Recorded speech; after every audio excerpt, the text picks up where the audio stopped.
So today's class is on Factories Act 1948. Okay, let me show you the agenda.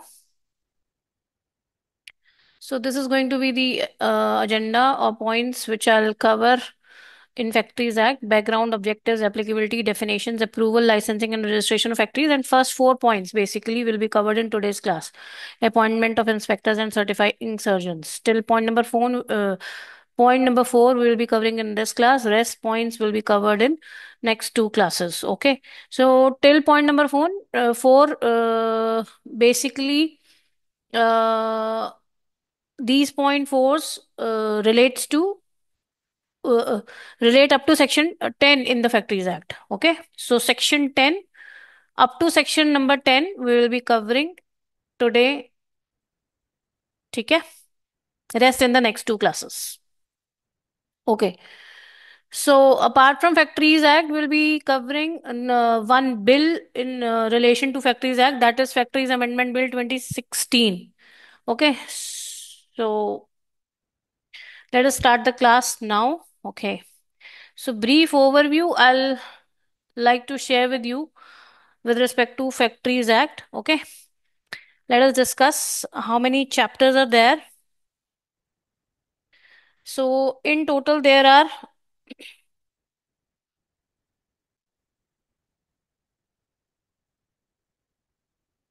hmm. So if I have to talk about number of chapters, total number of chapters, there are 11 chapters. Okay, that are divided into 120 sections. And how many schedules are there to that? Total of three schedules are there. Okay, what is the date of enforcement? Date of enactment and date of enforcement is also there, that we need to remember. So date of enactment is your 23rd September 1948, and whereas date of enforcement of Factories Act is your 1st of April 1949. Okay, so basically this law is regarding regulating labor in factories.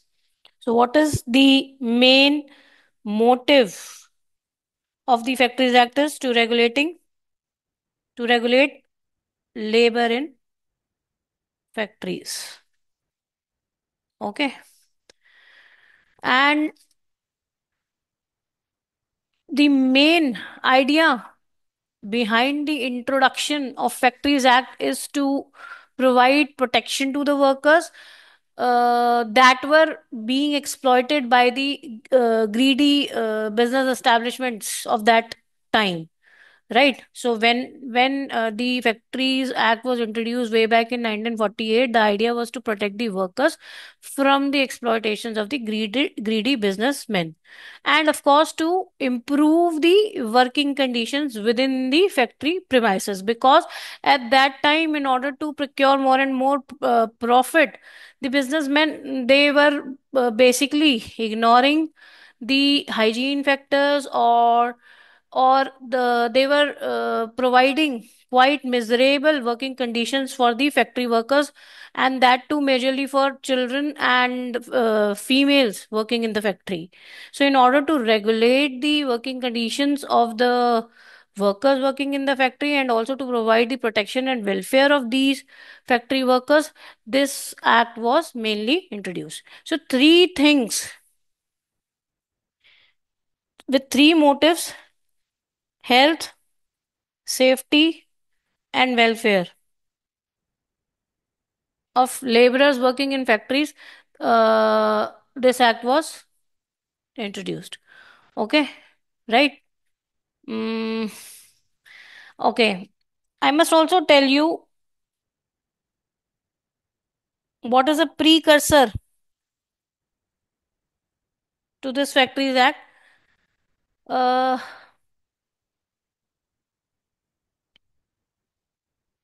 there were lot many previous Factories Act before the introduction of the 1948 Act, Earlier Factories Act came in 1881. The first Factory Act that was introduced in the year 1881, posed at in 1891, then in 1911, then in 1922, and then 1934, and finally 1948 Act. Okay, so the cursor immediate precursor of the 1948 Factories Act was 1934 Act. Okay, the Act of 1934 Act. So Factories Act 1934. That was the immediate precursor to the Factories Act of 1948. And this 1934 Act was introduced based on the recommendations of Royal Commission on Labor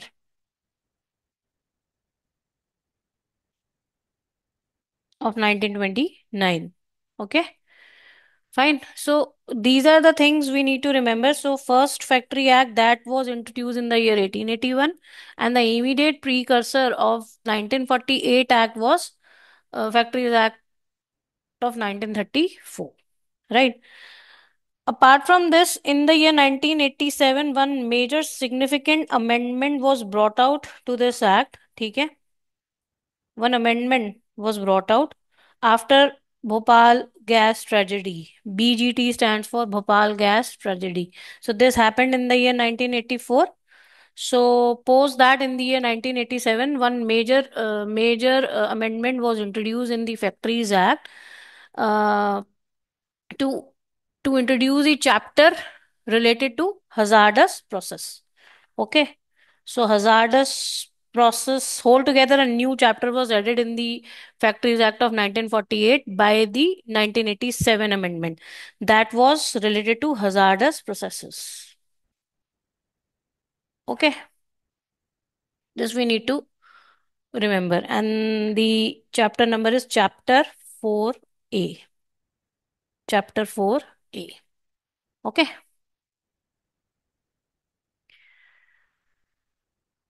Any doubt till here? You can ask me, else we can proceed further. ठीक है, तो मोटा मोटा ये चीजें पता होनी चाहिए. आगे चलते हैं.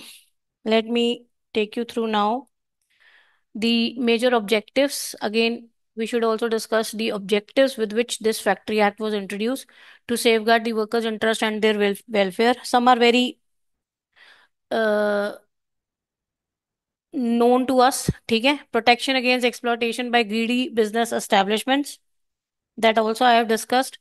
Provide for occupational safety, health, and welfare measures. So, three things we need to remember here is that safety, health, and welfare. There are three separate chapters under the Factories Act which provides the provisions related to safety, health, and welfare of the factory laborers. ठीक है? So why it is called occupational? Because once you start working in a factory, it is an occupation for any worker, right? So that is why it is called occupational safety, health, and welfare. Okay. Regulating working conditions within the factory. So working conditions may basically regulating their working hours, leaves, holidays, overtime, and how the employment of children and female workers along with young persons will be regulated. These all were the provisions that were introduced with the 1948 Act. Okay. The ultimate motive of the Factories Act is to consolidate and amend the laws regulating labor in factories. Okay. ठीक है. So these all are the objectives of Factories Act. So now we have to start with definition part. Okay. Chapter 1 preliminary. ठीक है.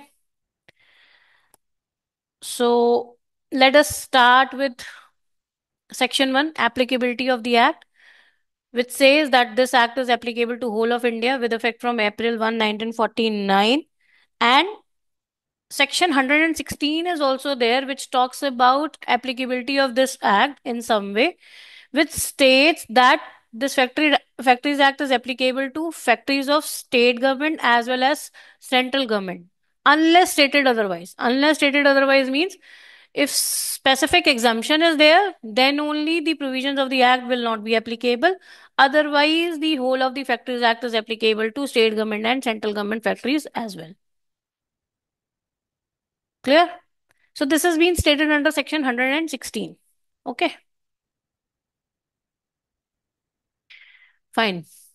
ठीक है, तो ये चीजें याद रखनी है हमारे को कि 116 में ये बात कही गई है. सेक्शन 116 में बोला गया है, it applies to factories of state government and central government unless stated otherwise. Now let's move on to section 2, definition part. We have to cover 7 pages on it. So all the significant definitions have been covered, and I've tried to club all the related definitions. Okay.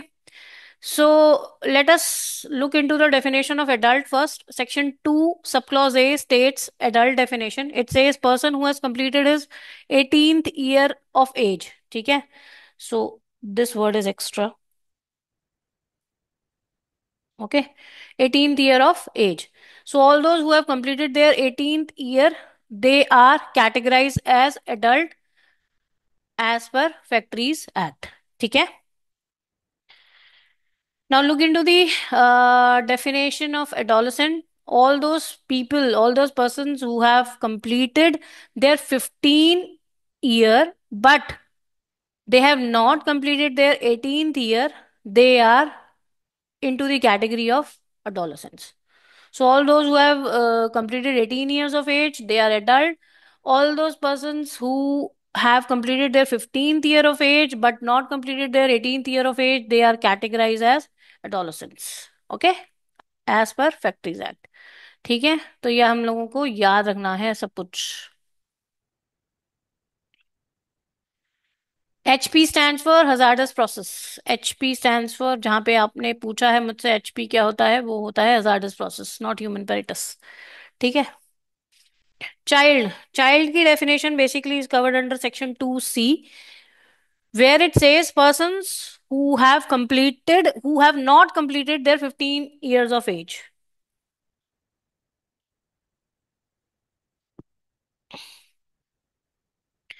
ठीक है. सो child की definition में कौन आएंगे? Those persons who have not completed who have not completed their 15th year of age, they are categorized as child under the Factories Act. Now listen to me very carefully. Here there is some kind of interpretation which I am going to tell you. आपको ध्यान रखना है. This is basically not specified under the Factories Act. What I have interpreted from the Factories Act, that I am going to discuss with you. ठीक है? Okay. आपको ये देखना है कि बेसिकली 18 ईयर्स वाले, 18 ईयर्स एंड अबव वाले हो गए आपके एडल्ट. राइट? ध्यान से सुनना पहले अभी. And those who have completed 15 to 18 के बीच में जो है, दे आर कॉल्ड अडोलेसेंट्स. ठीक है? ये Y stands for years. Okay. So under 15 जो है,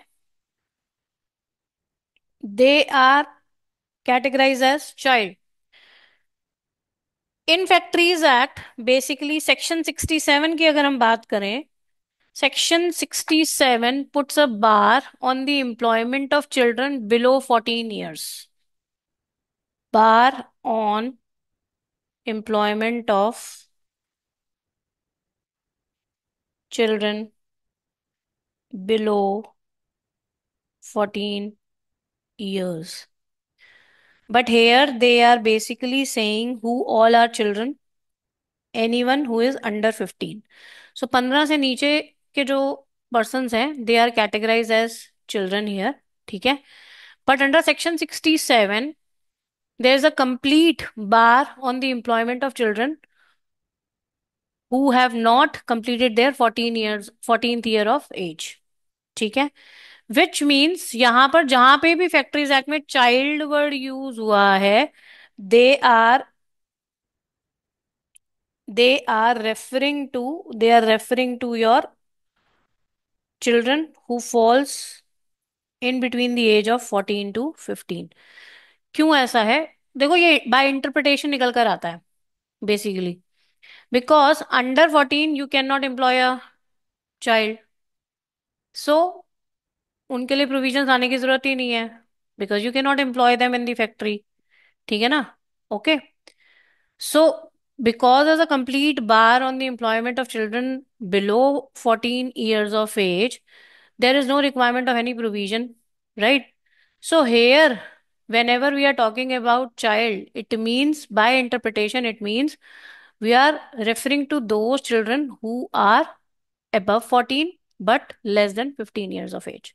Because above 15 wale, they are categorized as adolescents. Below 14, they are not allowed to work. So that is why by interpretation, child ki definition mein automatically those persons are falling which are into the age limit of 14 to 15 years.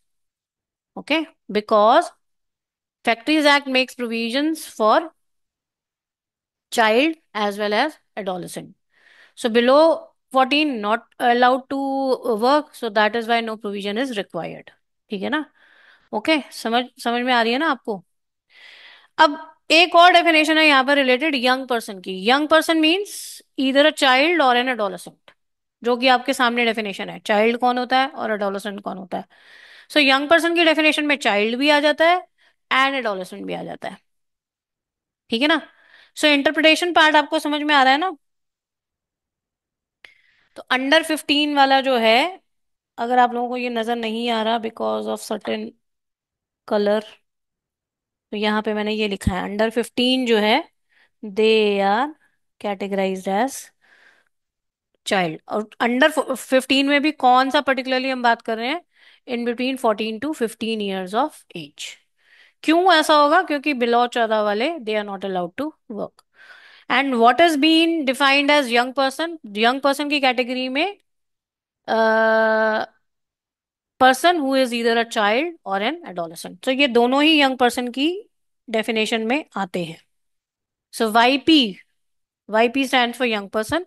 Young person means either a child और an adolescent. ठीक है? Clear? चलें आगे. So all these are related definitions and with respect to certain age limit. ठीक है? चलें आगे. Clear है? Competent person. ठीक है? कॉम्पिटेंट पर्सन कौन होता है? Competent person can be any person. First of all, competent person can be a person as well as any institute. ठीक है? Any institution can also be a competent person. Okay? But they should be recognized by chief inspector. So look into the prominent parts of each and every definition.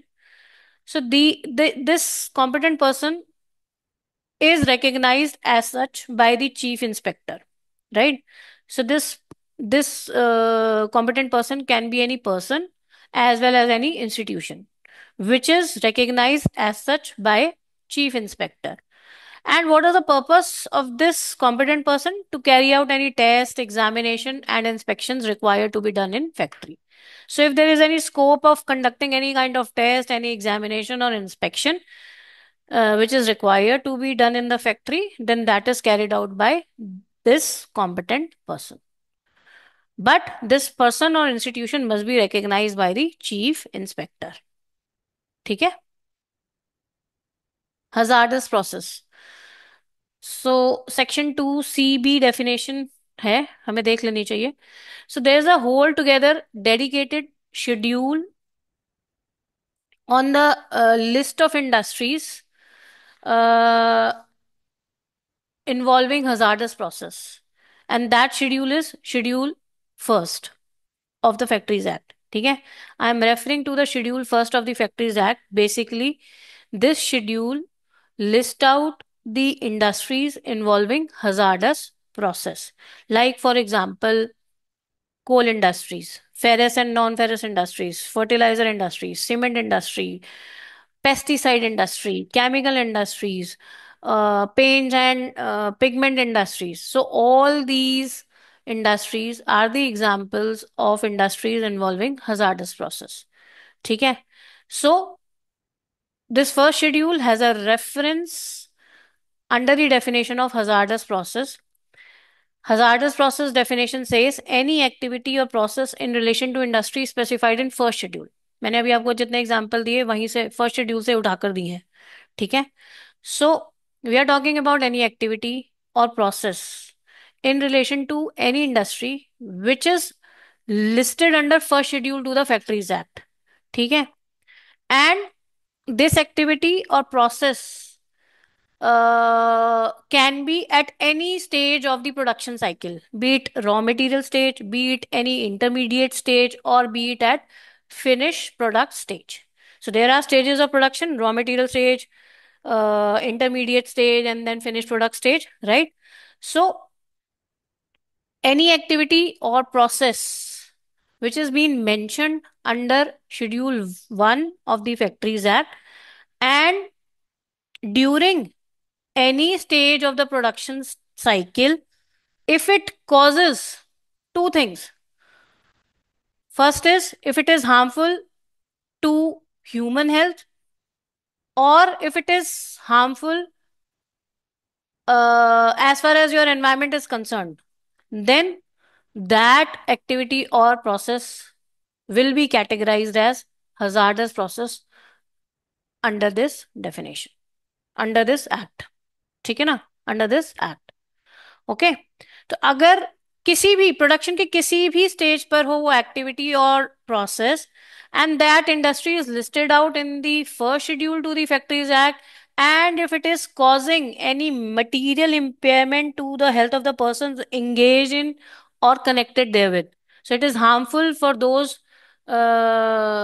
persons who are engaged in it, or it results in any environmental pollution, then we categorize that activity or process as hazardous process. Okay, clear? ठीक है.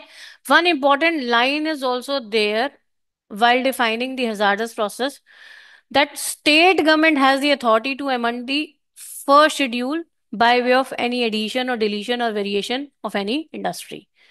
So first schedule can be amended by state government only. Throughout the Factories Act, please mind this thing: state government is empowered to uh, to do to take various actions. ठीक है. Throughout the Factories Act, except at few places. कहीं कहीं पर central government भी है, वो मैं बता दूंगी आपको स्पेसिफिकली. पर जनरली अगर आप देखोगे तो स्टेट गवर्नमेंट के पास रूल्स मेकिंग पावर है हर जगह. ठीक है. So similarly, here also first schedule can be amended by state government only by way of addition, making any kind of addition or deletion or any kind of variation in this schedule. ठीक है जी. Okay. समझ में आ गया? Calendar year. Calendar year year होगा एक तो पहली बात. So it must be a period of 12 months. ठीक है. कैलेंडर ईयर की बात करें तो first of all it should be a period of 12 months beginning on first day of January of any year. ठीक है ना. फर्स्ट जैन से शुरू होगा and it will be a period of 12 months. So that is going to be your calendar year. तो normal calendar year यही होता है. तो यही है फैक्टर्स एक्ट में भी. So it should begin on first day of जनवरी. तो हम ना फर्स्ट अप्रैल से मानेंगे ना हम फर्स्ट कोई और फर्स्ट डेट लेंगे किसी भी मंथ की. We should take first day of January for consideration of calendar year and it is a period of 12 months. ठीक है. नेक्स्ट. डे क्या होता है? कैलेंडर ईयर बता दिया. It's a period of 12 months beginning from first day of January of any year. Day होता है period of 24 hours. वैसे भी नॉर्मल भी डे क्या होता है? It's a period of 24 hours but beginning at midnight. तो आधी रात से हम हमेशा शुरू करते हैं ना. 12 बजते हैं जब रात के. Then we begin our day. Similarly यहाँ पर भी वही सेम चीज डेफिनेशन दी हुई है, period of 24 hours beginning at midnight. तो ये छोटे छोटे फ्रेजेस हैं डेफिनेशन में which we must remember because they are been asked many a times in the questions. ठीक है. तो 24 घंटे का टाइम कहाँ से शुरू होगा? Beginning at midnight. आधी रात से शुरू कर होगा. जो सी भी कोई भी आधी रात है तो वहां से हम 24 घंटे का पीरियड मानेंगे. ठीक है. ओके, वीक क्या होता है? सिमिलरली कैलेंडर ईयर दे दिया, डे दे दिया, अब वीक भी देख लेते हैं। ये सारी डेफिनेशंस क्यों दी हैं? बिकॉज बहुत बार हमारे को एनुअली विद वेजेस देखना है। ठीक है, तो दिन कहाँ से शुरुआत होता है, कब उसके लिए छुट्टी जरूरी है, कब उसको छुट्टी वर्कर को देनी जरूरी है।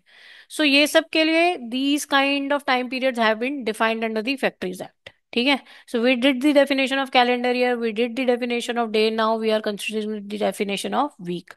सो वीक क्या होता है? यूजुअली पीरियड ऑफ 7 डेज, है ना? पीरियड ऑफ 7 डेज होता है, तो ध्यान रखना है 6 डेज नहीं दिया हुआ, पीरियड ऑफ 7 डेज है। बिगनिंग कहाँ से शुरू होगा? सैटरडे मिडनाइट से शुरू हो जाएगा। सैटरडे मिडनाइट से शुरू हो जाएगा। ओके जी, ठीक है। तो इसके अकॉर्डिंग हमारा फर्स्ट डे कौन सा निकल के आता है वीक का? संडे निकल के आता है। ठीक है, सो इट्स अ पीरियड, ये लिखा नहीं है लेकिन अगेन इट्स एन इंटरप्रिटेशन। ठीक है, period of 7 days beginning at Saturday mid night. But this Saturday mid night can be changed, ठीक है, with prior approval of Chief Inspector of Factories. CIF stands for Chief Inspector of Factories. So, with the prior approval of Chief Inspector of Factories, this Saturday midnight can be changed to any other night, ठीक है, for a particular area. Okay, clear है? Change कर सकते हैं, तो ये ध्यान रखना, ये प्रोविजन दिया हुआ है। ओके, यूजुअली क्या रहेगा? Period of 7 days beginning at Saturday midnight. Power, because we are running a factory, we are talking about factory, factory तो फैक्ट्री में क्या होता है? मैन्युफैक्चरिंग प्रोसेस होता है, and this manufacturing process is carried out through some power, through some machinery. So now we are going to define those terms. Power क्या होता है, मशीनरी क्या होता है, ठीक है, तो बहुत ही बेसिक टर्म्स हैं। सो पावर क्या होगा? इलेक्ट्रिकल और other energy mechanically transmitted, not generated by human और animal agency. So we are not talking about any power which is generated by humans or by animals, but specifically we are talking about that power which is generated electrically। ठीक है ना, जो कि mechanical transmission हो रहा है। Human और animal का उसमें कोई इन्वॉल्वमेंट नहीं है। ठीक है ना, मैनुअल पावर की बात नहीं हो रही है बेसिकली। ओके, ये कहने का मतलब है। ठीक है, human or animals are not involve in such kind of generation of power, but some machinery is there. Okay, which is electrically run. Okay, prime mover क्या होता है? Any engine or motor or any other appliance generating or providing power. तो prime mover which how it is defined under Factories Act, कोई भी engine or motor which helps to generate power, that is called prime mover. ठीक है, okay. Transmission machinery क्या होती है? जो कि बाकी अप्लायंसेस में पावर को ट्रांसमिट करती है। So this can be any shaft, wheel, drum, pulley, systems of pulley, coupling, clutch, driving belt और अदर अप्लायंस और device that transfers motion from a prime mover, जो कि प्राइम मूवर से power को transfer कर रही है टू अदर मशीनरी और अप्लायंसेस। ठीक है, तो ये इसको बोलेंगे हम ट्रांसमिशन मशीनरी। ट्रांसमिशन मशीनरी का मतलब ही क्या होता है? ट्रांसमिट करना पावर को। ठीक है, from the prime mover to the other machinery और अप्लायंसेस। तो इसमें ये एग्जाम्पल सारे लिखे हुए हैं, फैक्ट्रीज एक्ट में लिखे हुए हैं ये सब। ठीक है, तो आपको पता होना चाहिए कि ये मेंशन्ड है ट्रांसमिशन मशीनरी में, shaft, wheel, drum, pulley, coupling, clutch, driving belt. ठीक है, ओके। अभी थोड़ा सा डेफिनेशन पार्ट है, थोड़ा थोड़ा कहीं कहीं बोरिंग हो जाती है डेफिनेशंस, पर ठीक है, हमें करनी तो है ही है। बट अभी इंटरेस्टिंग भी बनाएंगे आपके लिए फैक्ट्रीज एक्ट, डोंट वरी। ठीक है, मशीनरी, मशीनरी क्या होता है? अभी we just saw the definition of your prime mover, transmission machinery. अब मशीनरी क्या होता है? मशीनरी में प्राइम मूवर भी आ गया, ट्रांसमिशन मशीनरी भी आ गया। We did the definition of prime mover, we did the definition of transmission machinery. So machinery की भी डेफिनेशन अलग से दे दी है। ठीक है, prime movers, transmission machinery and all other appliances where power is generated, transmitted, transform or applied. ठीक है, ये सब डेफिनेशंस इसलिए डिफाइन की गई है because while ensuring health, safety and welfare provisions in the factory, employers basically they come into the denial mode that this does not fall into the definition of machinery. So these provisions, these safety provisions are not applicable. So there is no non-compliance on my part. Like this, they can argue. So that is why these definitions are provided under the Factories Act. ठीक है जी। तो machinery में prime mover भी आ गया, transmission machinery भी आ गया, और कोई भी अप्लायंस आ गया जहां पर पावर जनरेट होती है, ट्रांसमिट होती है, अप्लाई होती है, या फिर ट्रांसफॉर्म की जाती है। वर्कर मोस्ट इंपॉर्टेंट डेफिनेशन अब आई है, वो देख लेते हैं। ठीक है। अब पर्सन, अब देखो इसके ना चंक्स हैं डेफिनेशन के, इसको चंक्स में डिवाइड कर लेते हैं। Person employed directly or through agency, including a contractor. First of all, any person who has been directly employed by the employer, or this person may be indirectly employed with the help of any agency, including a contractor. तो अगर आप contract के through भी अपनी factory में worker employ कर रहे हैं, तो उसको भी हेल्थ, सेफ्टी और वेलफेयर प्रोवाइड करने की जिम्मेदारी किसकी है? एम्प्लॉयर की है। ध्यान रखना। ठीक है। सो पर्सन एम्प्लॉयड डायरेक्टली और through agency including a contractor, first part हो गया आपका ये। ठीक है। सेकंड पार्ट हो गया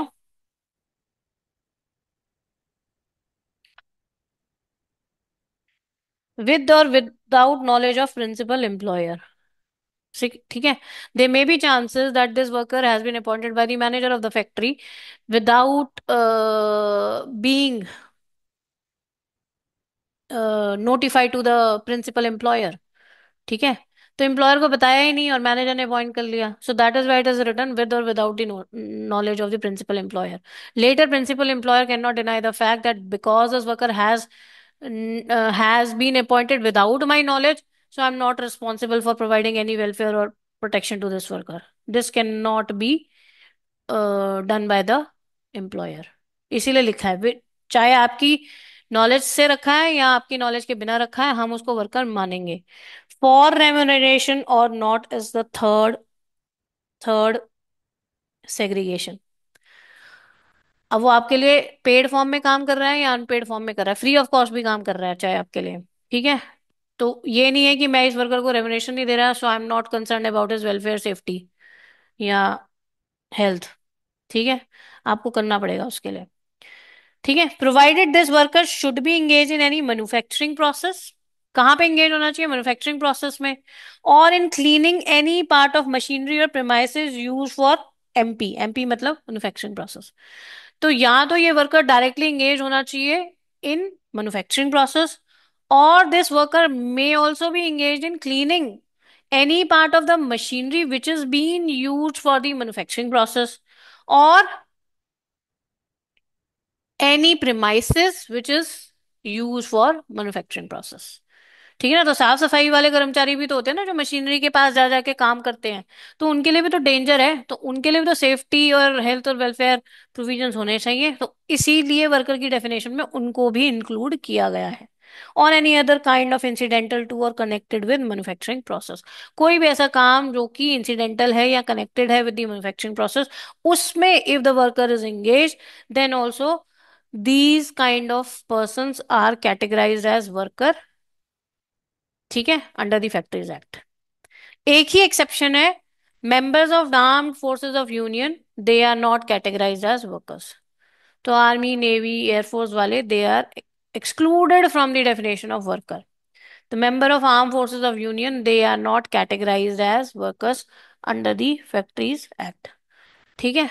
याद रखना है आपको, एक्सक्लूजन याद रखने, तो ये तीन पार्ट्स तो आपको याद रखने ही है। ठीक है। फर्स्ट, सेकंड और थर्ड वर्कर की डेफिनेशन के। ठीक है।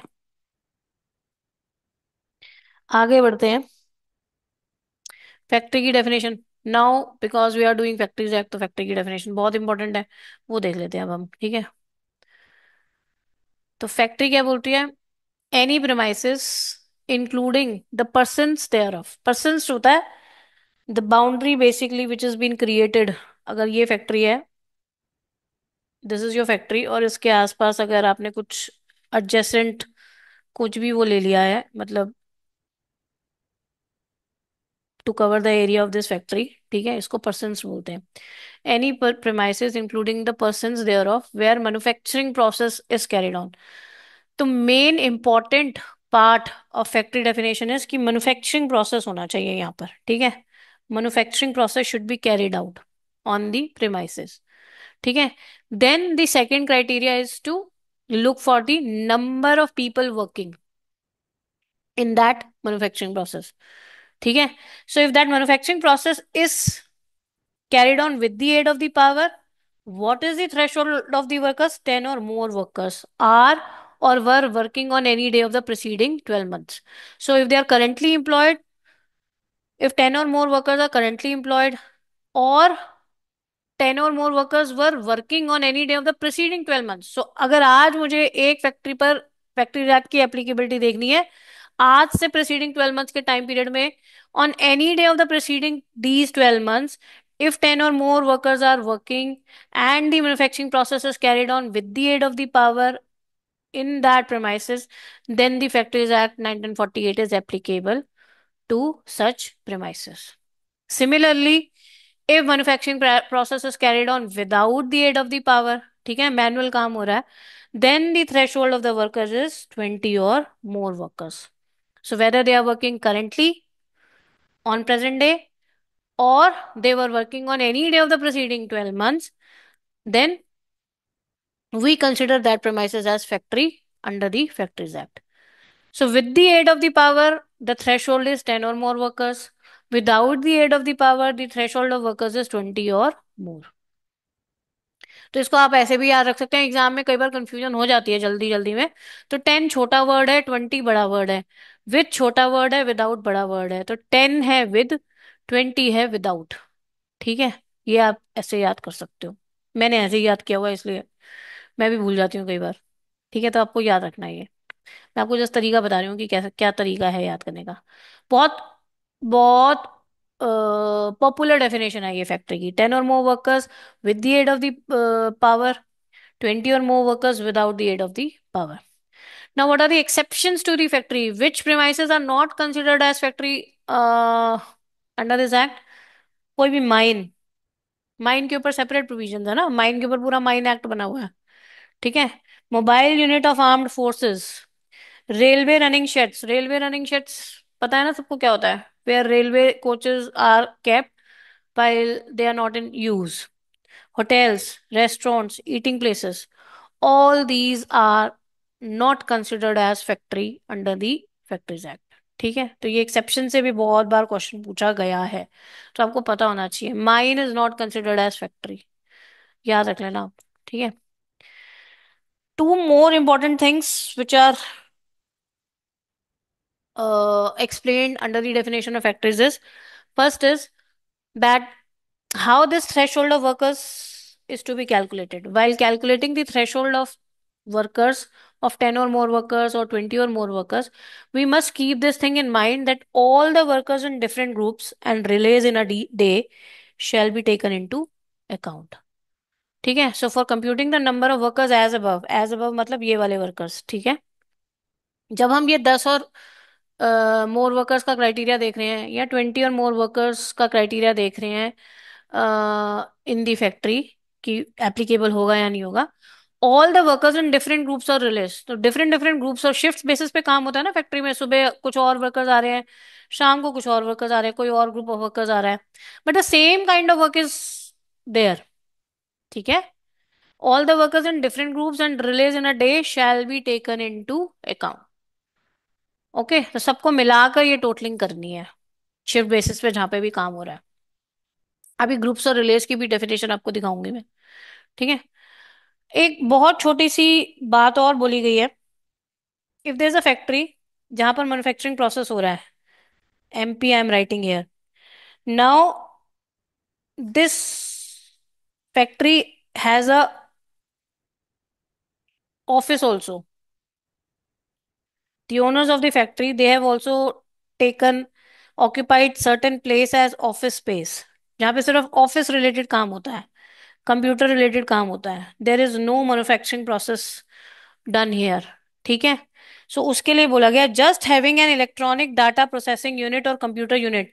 सो ऐसा office space where only computer unit is setup और any electronic data processing unit is setup in the place, then that place would not be considered as factory unless manufacturing process is also happening there. तो जब तक यहाँ पर manufacturing process नहीं हो रहा है इसको फैक्ट्री नहीं मानेंगे, सिर्फ इसको फैक्ट्री मानेंगे. इट मीन्स 10 और 20 यहाँ पे जितने काम कर रहे हैं उनको कंसिडर किया जाएगा, इनको नहीं कंसिडर किया जाएगा. ये कहने का मतलब होता है basically, just to check the applicability. क्योंकि हमेशा जो केस बनता है ना, वो इसी बात पे बनता है कि weather the factory act is applicable on my factory और नॉट। तो वो कब एप्लीकेबल होगा, जब आप 10 और 20 का थ्रेशोल्ड क्रॉस करोगे। ठीक है। तो अब अगर आपने ऑफिस स्पेस में कुछ वर्कर्स एम्प्लॉय कर दिए, तो whether they would be considered in calculating the threshold of 10 और मोर वर्कर्स और 20 और मोर वर्कर्स। नहीं, जब तक वहां पे कोई मैन्युफैक्चरिंग प्रोसेस नहीं हो रहा, we will not consider that computer unit or office space as factory. ठीक है। फैक्ट्री को ही फैक्ट्री मानेंगे। तो कोका कोला वाले, या मान लो कोई कार प्रोडक्शन वाली जो कंपनीज होती हैं, वो अलग से फैक्ट्रीज लगाती है ना, और ऑफिशियल सेटअप उनका कहीं और होता है। तो ऑफिस वाले एम्प्लॉयज को एम्प्लॉयज माना जाता है, वर्कर्स नहीं माना जाता। ठीक है। कहने का मतलब ये है। आगे चलते हैं। मैन्युफैक्चरिंग प्रोसेस डेफिनेशन पूछ लेते हैं। कुछ नहीं करना, आपको पढ़ना ही है बस, एक बार पढ़ लो इसको। क्या क्या मैन्युफैक्चरिंग प्रोसेस में आता है,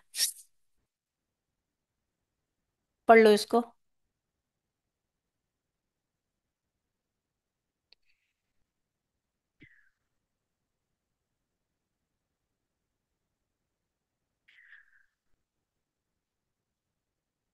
अगर ऑफिस स्पेस के साथ ही मैन्युफैक्चरिंग प्रोसेस हो रहा है, फिर तो हो जाएगा ना। लेकिन अगर अलग अलग सेपरेट सेपरेट लोकेशन पे रहे, बट मतलब आपको ये देखना है कि उस ऑफिस स्पेस में मैन्युफैक्चरिंग प्रोसेस हो रहा है या नहीं हो रहा। अगर वहां पे मैन्युफैक्चरिंग प्रोसेस हो रहा है, तब वो फैक्ट्री है, नहीं तो नहीं है। ठीक है पंपा।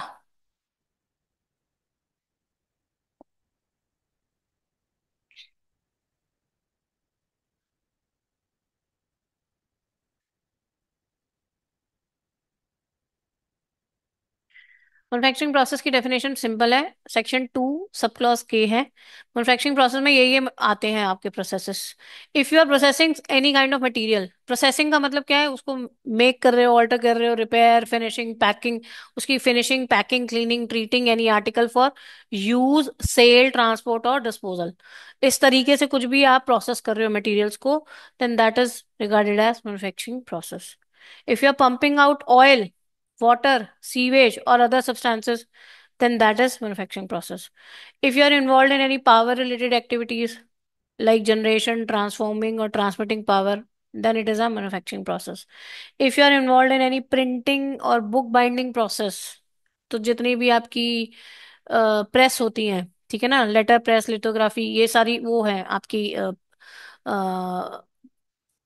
बुक प्रिंटिंग से रिलेटेड एक्टिविटीज हैं। ठीक है। तो ये भी मैन्युफैक्चरिंग प्रोसेस माना जाएगा। शिप बिल्डिंग और रिपेयर रिलेटेड काम भी आपका मैन्युफैक्चरिंग प्रोसेस में आता है। Constructing, repairing, refitting or breaking up ships or vessels. Cold storage वाला भी मैन्युफैक्चरिंग प्रोसेस में आता है, as per the definition given under the Factories Act. तो ये सारे स्पेसिफिकली मैन्युफैक्चरिंग प्रोसेस कहलाते हैं। ठीक है। Okay.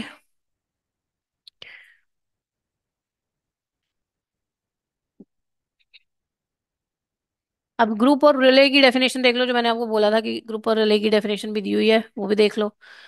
When work of the same kind is carried out by two or more set of workers, so two different group of workers are working, ठीक है, during different time periods, but the same kind of work is performed by those workers, then each set of worker is called group और relay. उसको group कहेंगे या relay कहेंगे।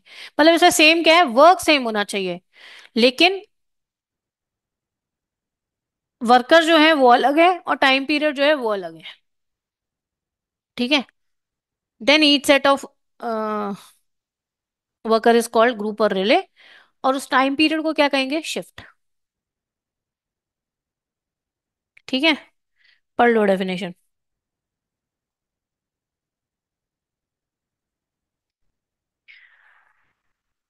ठीक। Last definition देख लेते हैं, जो कि इंपॉर्टेंट है ऑक्यूपायर की, which is given under section 2 sub clause n. बहुत इंपॉर्टेंट है डेफिनेशन। आपको लग रहा है बड़ी है, बड़ी नहीं है, बहुत सिंपल है, आपको ना बस लॉजिक लगा के चलना है। मेनली तो यहाँ तक ही है। ठीक है। नीचे शिप से रिलेटेड है, उसकी बाद में बात करेंगे। Let's talk about general definition of the occupier. Occupier कौन होगा इन रिलेशन टू फैक्ट्री। हम किसके ऊपर कॉन्ट्रवेंशन से रिलेटेड एलिगेशंस लगाएंगे, if there is any kind of if there is any kind of contravention under the provisions of the factories Act, then who we will consider कि आपने ये काम किया है, गड़बड़ कर दिया है, ठीक है, तो कोई भी रॉन्ग डूइंग होगी तो किसके ऊपर थोपा जाएगा इल्जाम? वो कौन है? ऑक्यूपायर है. So person having ultimate control over the affairs of the factory. So whosoever is having the ultimate control over the affairs of the factory, that is known as occupier. Now there are certain category of persons which are considered as deemed occupier. ठीक है, apparently they are not occupier, but we considered them into the definition of occupier. They are called as deemed occupier. Deemed का मतलब है माना जाएगा. ठीक है, automatically they will be considered into the definition of occupier in following cases in the context of firm or association. Now those factories which are run by any firm or those factories which are run by any association, for such kind of factories किसको हम occupier मानेंगे? Any individual partner of that firm or member is considered as the occupier. तो कोई भी individual partner या individual member को हम occupier मान लेंगे. Basically, whenever any kind of partnership is formed or association is formed which is coming into existence to run a factory, uh, before any factory is set up, they need to provide the detail regarding the name of the occupier whom they are considering as occupier. तो उनको सब सारी detail देनी होती है. ठीक है, तो ऐसा नहीं है कि बाद में बोला जाए कि भाई इसने किया, इसने किया, इसने किया. तो ऐसे तो कोई भी नहीं एग्री करेगा ना. तो प्री हैंड मतलब before before it is going to start the factory, they have to consider the name of any individual partner or member as occupier. ठीक है, similarly in the case of the company, any of its director is considered as the occupier. So those factories which are run by any company, they also need to decide that which director is going to act as occupier for this factory. ठीक है, any factory which is run by central government, state government or local authority, LA stands for local authority. ठीक है, whosoever is the person appointed to manage the affairs of the factory, that person is considered as occupier. ठीक है, तो जिसको भी appoint कर दिया to manage the affairs of the factory, दो दैट पर्सन और पर्सन्स एक से ज्यादा भी हो सकते हैं, they would be considered as occupier. ठीक है, so any factory which is owned और controlled by central government, state government और लोकल अथॉरिटी. ठीक है, अब हम आते हैं शिप्स. शिप्स की बात कर रहे हैं हम. ठीक है ना, अब ऐसा होता है कि शिप्स जो है, specifically in relation to ships, the Factories Act imposes responsibility on two kind of people. First is the owner of the dock, and second is owner of the ship. So these are two separate people. ठीक है, owner of the dock, dock हमेशा जो ship होगी, they are suppose to be repair and maintain at the dry dock only. They are never repaired in waters. पानी में तो जाके repair होती नहीं है, तो रिपेयर मेंटेनेंस हमेशा ड्राई डॉक पे होती है. ठीक है, so dry dock which is a space rented by the occupier, sorry, by the dock owner to the ship owner. है ना, कि आप यहाँ पर खड़ी कर लो अपनी शिप और रिपेयर करवा लो, मेंटेन करवा लो, उसके लिए पैसे देने पड़ते हैं of course owner of the ship को. ठीक है, तो ये एक पार्टी हो गई, ये दूसरी पार्टी हो गई. हमेशा ये समझ लो कि whenever the ship is getting repaired और maintained which is kept on a dry dock. ठीक है, in relation to in relation to dock, always the owner of the dock will be responsible for providing safety and welfare measures wherever wherever we are talking about dry dock. तो dry dock से अगर कोई भी बात हो रही है in relation to that dock, हमेशा owner of the dock is responsible. If we are talking about ship, तो शिप में अगर कोई भी प्लांट मशीनरी यूज हो रहा है for its repair and maintenance and workers are engage, in that case the owner of the ship is responsible for their safety and welfare. So certain specific provisions are being specified under the definition of the occupier for which the owner of the dock is responsible, and similarly certain specific provisions are provided under the definition of the occupier for which the owner of the ship or his agents are responsible। ठीक है। अब owner of the ship में इसके agents भी आ जाते हैं आपके, और मास्टर ऑफ द शिप भी आ जाता है इसी में ही, इसी कैटेगरी में, मास्टर ऑफ द शिप। ठीक है। या शिप इंचार्ज भी आ जाता है, ये ध्यान रखना है हमारे को। whosoever is the in charge of the ship, or any person who who is basically taking charge of the ship to carry out its repair and maintenance, वो भी आ जाते हैं। ठीक है ना। तो कोई किसी बंदे को जरूरी तो नहीं है ना कि owner of the ship he repair और मेंटेनेंस खुद कर रहा है। he has also he may this may be also be the case that he has handed over the repair and maintenance work to some other person। तो उसकी responsibility बन जाती है to ensure the safety of the workers who are engaged in the repair and maintenance of the ship।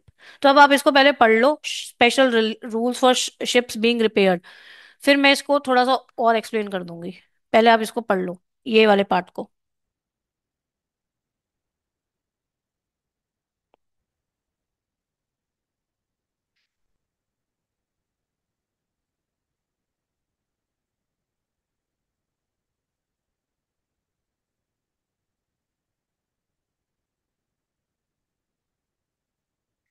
तो आपको पढ़ने के बाद ये समझ में आ रहा होगा कि ओनर ऑफ द डॉक कहाँ पे रिस्पॉन्सिबल है, responsible for specific matters such as safety measures within the dry dock.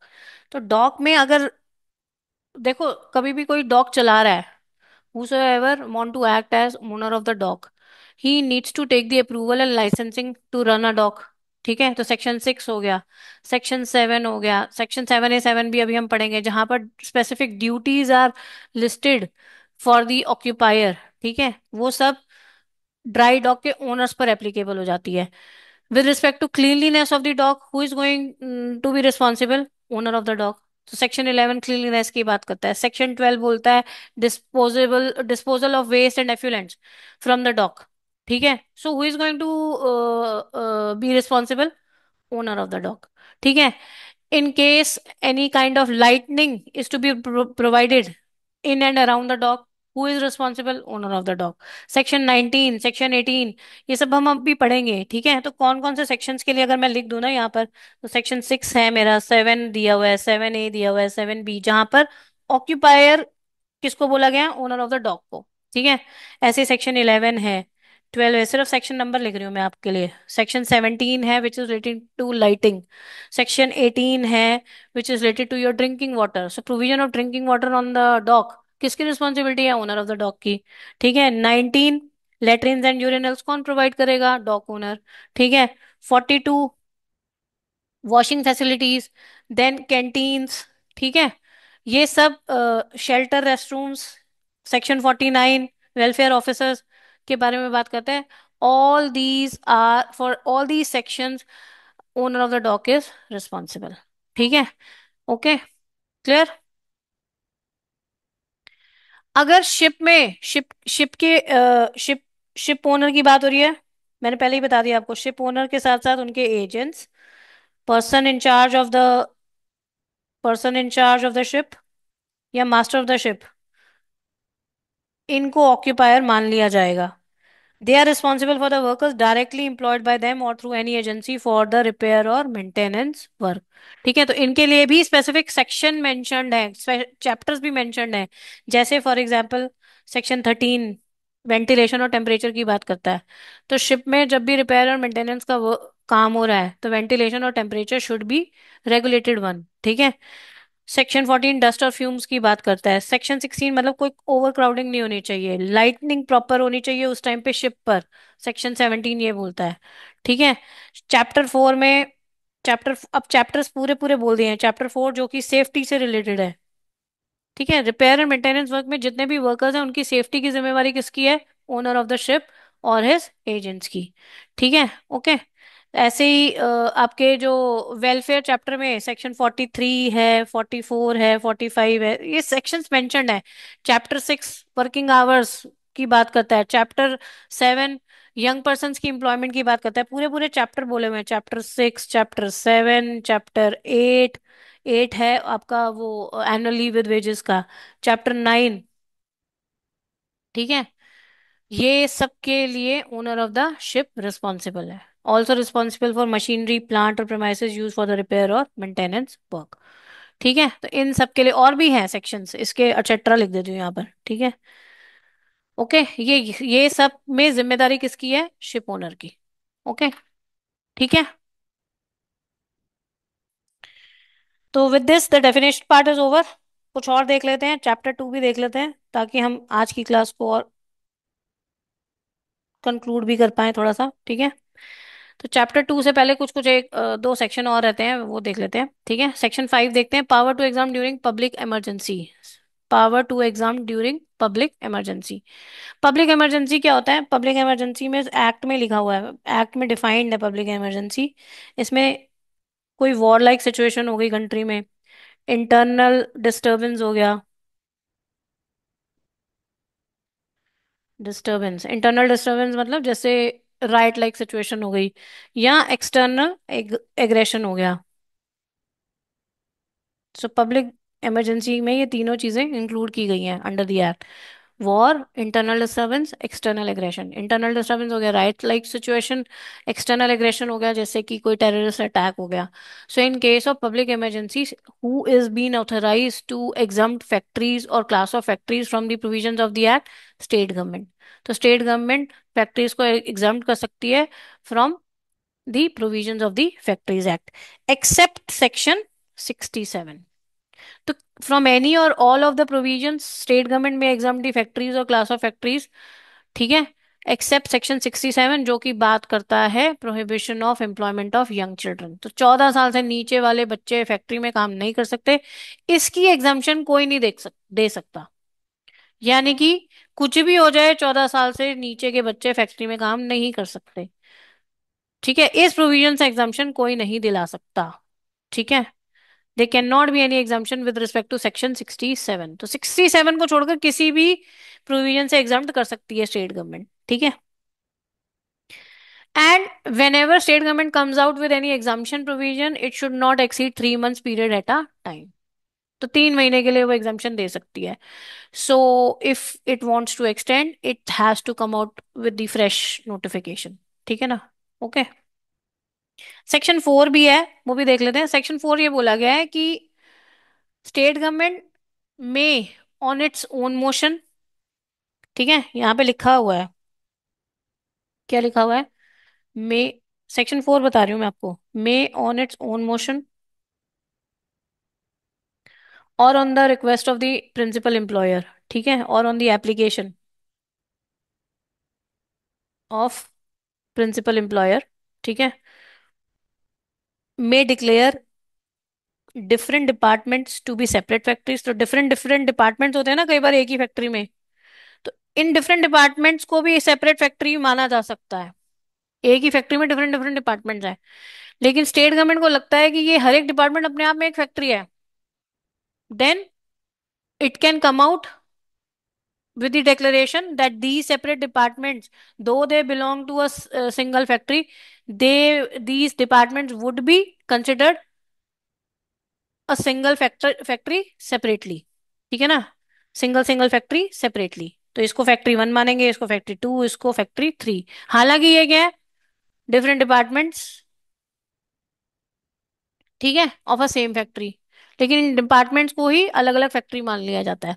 क्यों? क्योंकि मुझे इसमें भी सेफ्टी इंश्योर करनी है, इसमें भी करनी है, इसमें भी करनी है, इसलिए, ताकि ज्यादा स्ट्रिंजेंट प्रोविजंस प्रोवाइड किए जा सकें। सिमिलरली उल्टा भी हो सकता है, 2 और more factories can be also considered single factory. तो एम्प्लॉयर रिक्वेस्ट कर सकता है कि मेरी दोनों फैक्ट्रीज को एक ही फैक्ट्री मान लिया जाए। But again, looking into the circumstances only the state government can do so. And of course, the power of being heard is to be provided by the state government to the principal employer before coming out with any such kind of declaration. तो जहां पर भी वो सारे different departments को अलग factory मान रही है, या 2 और मोर फैक्ट्रीज को, if it is considering single factory, then before coming out with any kind of declaration, it has to give the opportunity of being heard to the principal employer, कि उसको अपना case present करने का मौका देना है, ठीक है, ये चीज है बस, सेक्शन 4 में बोला गया। अब ये बहुत इंपॉर्टेंट सेक्शन है, सेक्शन है आपका 6, approval licensing and registration of factories. Approval licensing and registration of factories. ठीक है, स्टेट गवर्नमेंट को ही रूल मेकिंग पावर दी गई है। मैंने बताया ना, स्टार्टिंग में भी बताया that state government has been empowered throughout the factories act to make out the rules. अब रूल्स किस लिए होंगे? कि whenever anyone wants to start its factory, तो it has to obtain the license, it has to obtain the registration, it has to the person may has to renew its license। ठीक है, तो licence expire भी होते हैं, ठीक है, कुछ सालों के लिए दिए जाते हैं। So when the licence is expired it is suppose to be renewed. तो every time it is to be renewed again the authority, the person has to take the approval from the relevant authority। ठीक है, तो state government can come out with the rules regarding the submission of factory plans to the chief inspector। तो ये plans कहाँ पे submit होते हैं, ये ध्यान रखना है, चीफ इंस्पेक्टर को या फिर स्टेट गवर्नमेंट को। ठीक है, तो स्टेट गवर्नमेंट के पास पावर है to come out with the rules regarding submission of factory plans to the chief inspector or state government. और हमेशा एक फैक्ट्री को लेकर ना तीन चीजें हो सकती हैं। क्या तीन चीजें हो सकती हैं, ये ध्यान रखना है आपको।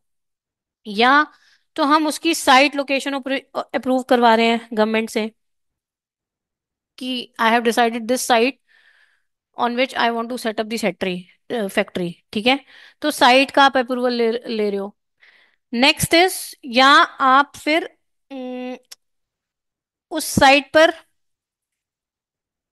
फैक्ट्री को कंस्ट्रक्ट करने जा रहे हो, या एग्जिस्टिंग फैक्ट्री को एक्सटेंड करवाने जा रहे हो। There is already a factory running on any premises and you want to extend that factory, तो ये भी हो सकता है ना। So if you want to take the approval for the site location of the factory, or if you want to construct the factory on the site for which you have already obtained the approval, or in case you are already running a factory and if you want to extend it, you need the permission from the relevant authority। कौन सी? Chief inspector या फिर state government से। ठीक है, इनकी return permission लगती है। Okay, so again state government has been empowered to make the rules regarding the same। Okay, submission of plans and specifications for such permission। Now ये जो प्लान्स और स्पेसिफिकेशंस हैं, कहाँ सबमिट होंगे, कैसे सबमिट होंगे, किस what is the procedure to be followed, ठीक है, कौन कौन से फॉर्म लगेंगे, ये सब के रिगार्डिंग भी state government comes out with the rules. And which authority will certify these plans and specifications? Again the state government can come out with the rules upon the same. ठीक है, registration से लेकर licensing से लेकर fees जो भी लगेगी registration और लाइसेंसिंग को लेकर या उसके रिन्यूअल को लेकर, state government can come out with rules. Licensing, again state government has the power to come out with the rules in relation to the licenses, and also that the licenses will be granted only after fulfilling notice requirement under section 7। so section 7 में ना basically occupier is under an obligation to submit the details of the factory, कि factory का नाम क्या है, कहाँ situated है, कितने नंबर ऑफ वर्कर्स काम करेंगे उसमें, हॉर्स पावर क्या इंस्टॉल्ड होगी। सो there is a list of information which is to be provided by the occupier to the stated authority। ठीक है, unless the occupier submits that information, the license cannot be granted or renewed। ठीक है, तो हमेशा पहले वो information जाएगी तभी आपको फैक्ट्री रन करने की परमिशन मिलेगी, या आपको लाइसेंस मिलेगा, या उसको आपका लाइसेंस रिन्यू होगा। ठीक है, ओके, तो वो सेक्शन 7 की जो लिस्ट है वो भी हम देख लेंगे, सेक्शन 7 में ही दिखा दूंगी मैं आपको। अभी सेक्शन 6 पे तो पहुंच ही गए हम। ठीक है, समझ में आ गया? तो सेक्शन 7 में कुछ जो लिस्ट है वो आपको सबमिट करनी है, तभी आपको लाइसेंस मिलेगा और या फिर उसको रिन्यू किया जाएगा। ठीक है, सेक्शन 6 में ही और कुछ छोटी छोटी बातें हैं वो देख लेते हैं। Application send by registered post. First of all, once you want approval from the authority for your factory, you need to send the application by the registered post। उसका एक बेनिफिट है, अभी बता दूंगी क्या बेनिफिट है।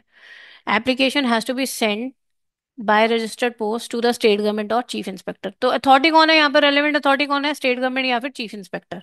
ठीक है।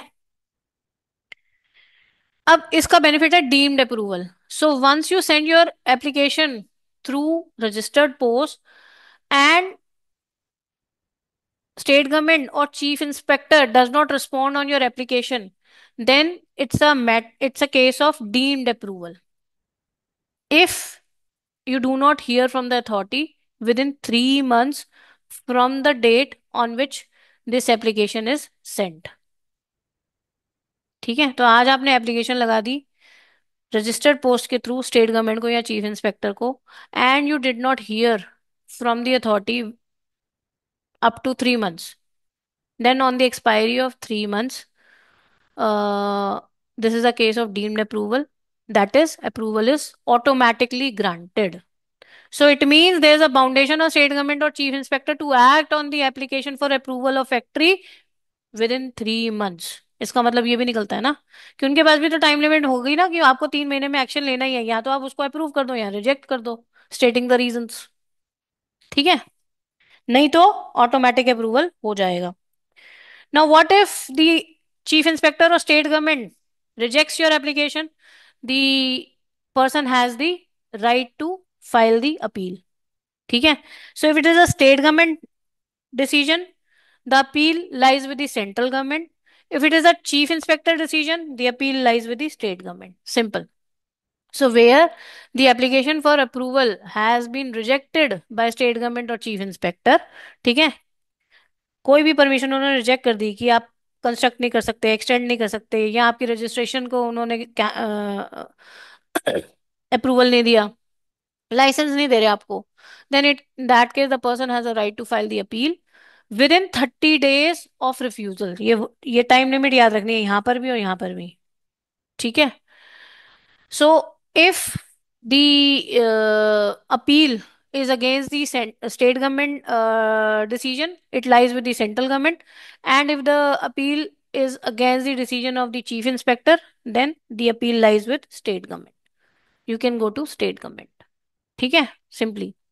तो स्टेट गवर्नमेंट ने अगर आपकी एप्लीकेशन रिजेक्ट करी है तो सेंट्रल गवर्नमेंट के पास चले जाओ। चीफ इंस्पेक्टर ने अगर आपकी एप्लीकेशन रिजेक्ट करी है, then you move to state government.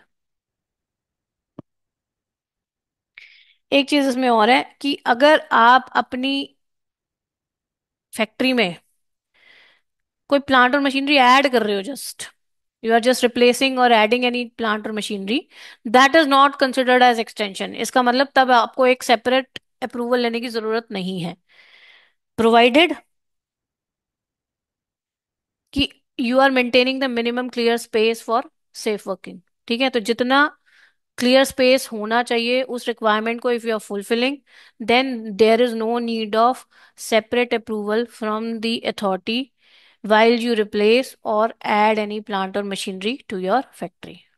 ठीक है, and also if it does not harm any environmental conditions। So if you are satisfying these two conditions, addition or replacement of plant and machinery is not considered as extension, and hence no separate approval from the authority is required। Simple। इसका मतलब ये है। ठीक है, section 6 में ये mentioned है। Section 7 पे चलते हैं। ऑक्यूपायर, नोटिस बाय ऑक्यूपायर, जो कि अभी मैं बात कर रही थी। For obtaining license or renewal of the license, you need to submit certain information as an occupier। So occupier is under an obligation to send written notice। So notice should be in written form only। किसको जाएगा, chief inspector को जाएगा। कब जाएगा, at least 15 days before the occupier occupies or started using any premise as factory। तो जिस दिन आप चाह रहे हो कि आप फैक्ट्री को किसी भी प्रीमाइसेस को एज अ फैक्ट्री यूज करना शुरू करना चाह रहे हो, उससे 15 दिन पहले, at least 15 days before from that date, the occupier needs to send written notice to provide this information to the chief inspector. जैसे name and situation of the factory, name and address of the occupier, name and address of the owner of the premise of और the building. तो owner और occupier अलग अलग हो सकते हैं, because in case the premises on which the factory is set up that has been taken on rent, then in that case owner and occupier will be different na, owner of the premise will be different from the occupier of the factory, है ना. Then the address where communication regarding factory is to be sent. So these are the this is the list of the information which needs to be sent by the occupier to the chief inspector at least 15 days before he occupies or starts using any premise as a factory. Nature of manufacturing process भी बताना है उसको. Carried on during last 12 months. तो licence का case है, अगर आप fresh licence ले रहे हो तो यानी कि आप नई नई फैक्ट्री चला रहे हो, ठीक है. तो इफ यू आर, देखो दो दो तरह के केस हो सकते हैं. If you are a new factory और you are a existing factory. अब एग्जिस्टिंग फैक्ट्री कैसे? If you are coming under the purview of this act for the first time based on the threshold of the workers. ऐसा भी हो सकता है ना कि अभी तक तो फैक्ट्री आप रन कर रहे थे, but because of the threshold of the workers they were less than 10 or 20, you are not following into the definition of the factory. But now this act started becoming applicable on you because you have crossed that threshold of 10 or 20. ठीक है. तो उस case में existing factory हो गई. एक तो new factory हो गई जो आप नई नई फैक्ट्री खोल रहे हो. So whenever any new factory is being started and you meet out the threshold, or any existing factory which has just met out the threshold of the workers, ठीक है, तो उस केस की बात हो रही है. तो इन केस में आपको लास्ट 12 मंथ्स का डिटेल देना है ऑफ द मैन्युफैक्चरिंग प्रोसेस का. और इस केस में आपको आने वाले 12 महीनों का में आप क्या काम करोगे. ठीक है. ओके. अपकमिंग. देखो नेक्स्ट 12 मंथ्स का बताना है इसमें. न्यू फैक्ट्री के केस में नेक्स्ट 12 मंथ्स का. एग्जिस्टिंग फैक्ट्री के केस में लास्ट 12 मंथ्स का आपको नेचर ऑफ मैन्युफैक्चरिंग प्रोसेस बताना है. ठीक है. Total rated horse power installed और टू बी इंस्टॉल्ड. ठीक है. तो इंस्टॉल्ड एग्जिस्टिंग के केस में हो गया, टू बी इंस्टॉल्ड हो गया न्यू फैक्ट्री के केस में. Name of the manager of the factory, number of workers to be employed in case of new factories हो गया. और average workers per day during last 12 months in case of existing factories हो गया. ठीक है. And other prescribed particulars. तो these are the details which are required to be submit by the occupier to the chief inspector. ठीक है. Okay.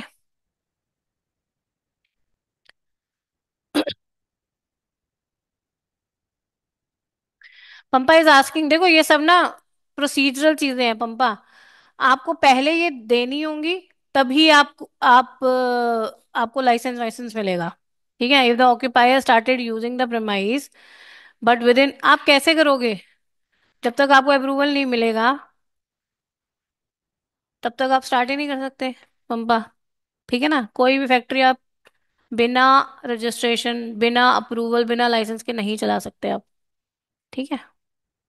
ये सारे procedural matters हैं. बहुत स्ट्रिक्ट एक्शन लिया जाएगा अदरवाइज. ठीक है. तो ये समझ में आ गया, ये आपको याद रखना है. ओके. सेक्शन 7 में कुछ और छोटी छोटी बातें हैं वो भी देख लेते हैं. कुछ टाइम लिमिट्स ही मेंशन्ड है. Any establishment which is coming under the act for the first time, यानी कि एग्जिस्टिंग जो है, अभी मैंने आपको केस बताया ना, हु हैव दो factories I am talking about which have just cross the threshold. अभी तक 9 और 19 फॉलो कर रहे थे. अब सडनली उनके वर्कर्स या तो 10 हो गए, 10 से ज्यादा हो गए हैं, या 21-22 हो गए हैं, लाइक दिस. ठीक है. तो उन उन फैक्ट्रीज के बारे में बात कर रही हूँ मैं. So any establishment which are coming under the act for the first time, उनके ऊपर क्या फाउंडेशन है? The occupier needs to send the return notice to the chief inspector within 30 days from the date of commencement of the act. ठीक है. Okay. तो return notice कौन सा है? ये जो आपको मैंने आपको बताया अभी वाला. ओके. सेक्शन 7 की बात हो रही है ना. ठीक है. तो 30 दिन के अंदर, once the act becomes applicable to your factory, send the notice to the chief inspector within 30 days from such applicability. Okay. Now on seasonal factories there is also foundation. Seasonal factories के case में as and when they resume their work, seasonal factories सारा साल तो काम करती नहीं है. So as and when they resume work, there is an obligation on the occupier of such seasonal factories to send written notice to the chief inspector at least 30 days before date of commencement of work.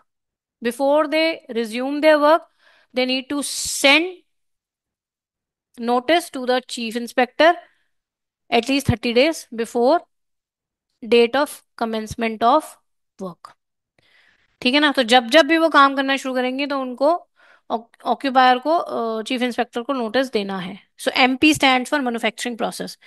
सो यहाँ पर seasonal factories की बात हो रही है, तो ये कौन सी फैक्ट्रीज हैं हमारी, सीजनल फैक्ट्रीज। अभी मैं डाउट लेती हूँ, let me explain this thing. So any factory with manufacturing process less than 180 working days a year, if they resume working, occupier, they are under the obligation to send a written notice to the chief inspector at least 30 days before date of commencement of work. ठीक है।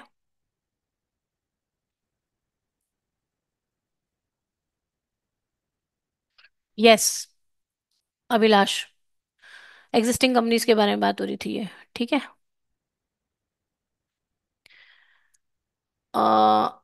Or whenever you appoint manager for the factory, again the occupier is under the foundation to send the written notice to the, अब यहाँ पर chief inspector को नहीं, inspector को भी जाएगा।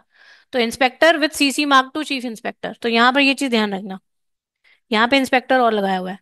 सो once you are going to appoint manager for the factory, within 7 days from the from which the manager is taking over the charge, the occupier is under the foundation to send written notice to the inspector as well as chief inspector।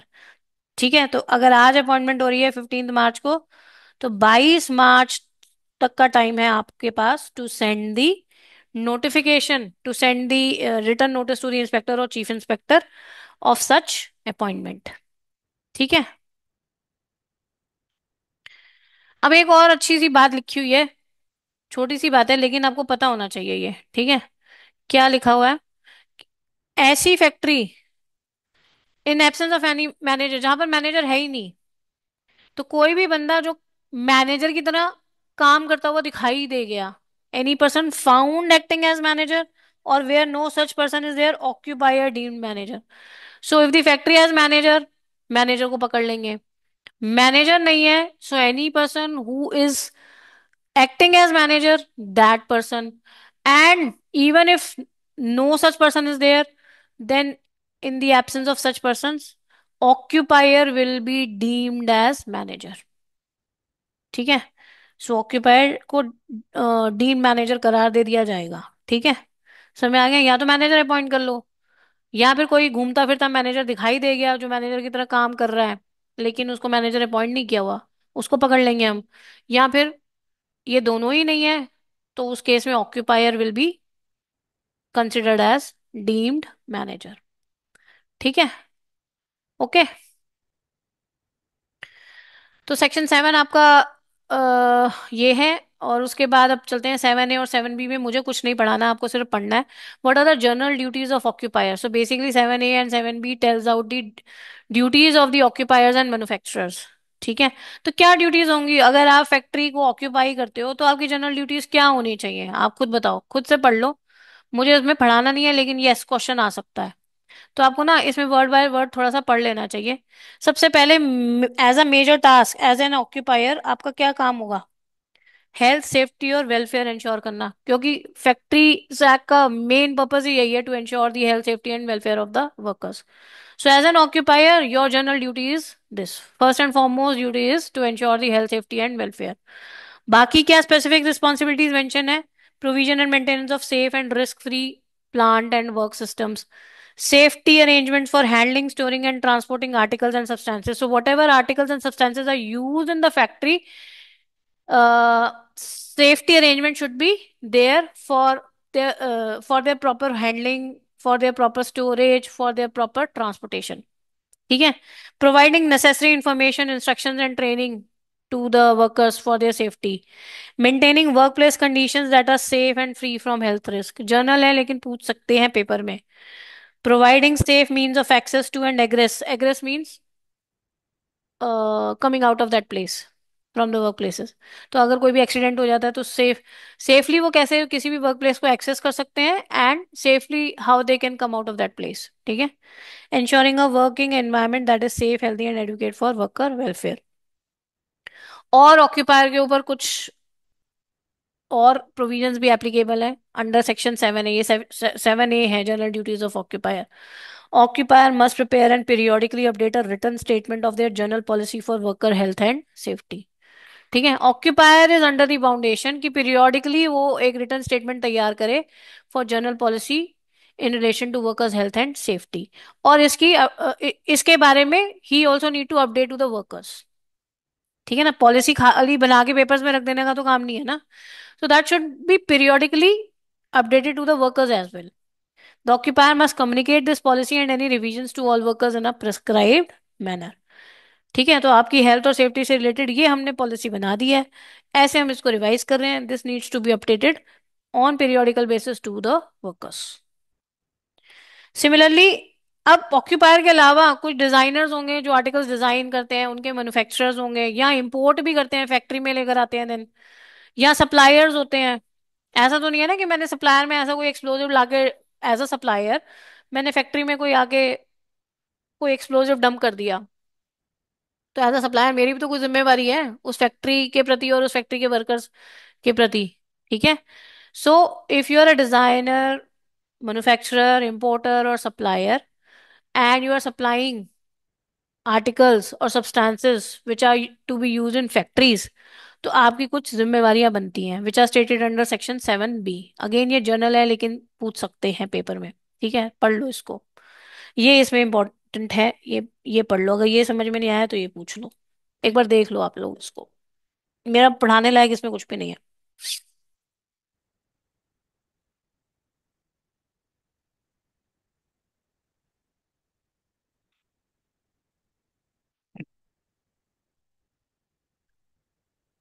These are self understood. ठीक है,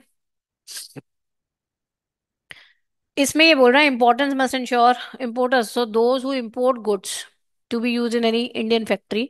ठीक है, outside India से import कर रहे हो आप, सो कौन से स्टैंडर्ड्स एप्लीकेबल होंगे? So first of all they must be conforming to the applicable standards. ठीक है, article complies with the same standards as if it is manufactured in India. So if you are importing goods or articles from outside India to be used in Indian factories, your article must comply with the same standards if it is manufactured in India, as if it is manufactured in India. ठीक है, if the standards in the foreign country where the article is manufactured are higher, अगर बाहर के standards high हैं तो फिर कौन से स्टैंडर्ड्स फॉलो करने चाहिए? दोज हु आर हायर, है ना। Then the article must conform to the higher foreign standards. तो जोन से भी हाई है उनको मान लो, अगर इंडियन स्टैंडर्ड्स हाई है तो इंडियन को मान लो, अगर फॉरेन स्टैंडर्ड्स हाई है तो उनको मान लो, बस। बाकी तो जेनरिक है। ठीक है, कोई डाउट है तो पूछ लो इस स्लाइड में। Any doubt, shall I proceed? इसमें कुछ समझाने लायक है नहीं, इसलिए I am not explaining, self explanatory है ये स्लाइड। ठीक है, चलें आगे। नेक्स्ट,